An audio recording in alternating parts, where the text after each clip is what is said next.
ഓം ശാന്തി. വിനാശത്തിൻ്റെ സമയത്ത് പരീക്ഷയിൽ പാസ്സാകുന്ന ആകാരി പ്രകാശരൂപധാരിയായി ഭവിക്കട്ടെ. വിനാശത്തിൻ്റെ സമയത്ത് പരീക്ഷയിൽ പാസ്സാകുക അഥവാ സർവ പരിതസ്ഥിതികളെയും നേരിടുന്നതിനു വേണ്ടി ആകാരി പ്രകാശരൂപധാരിയാകുക.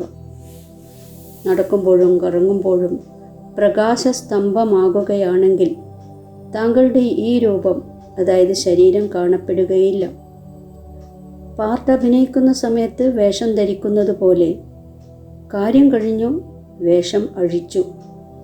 ഒരു സെക്കൻഡിൽ ധരിക്കുക, ഒരു സെക്കൻഡിൽ വേറിടുക. ഈ അഭ്യാസമുണ്ടെങ്കിൽ കാണുന്നവർക്ക് അനുഭവം തോന്നും, ഇവർ പ്രകാശവസ്ത്രധാരിയാണ്, പ്രകാശമാണ് ഇവരുടെ അലങ്കാരം. ഓം ശാന്തി.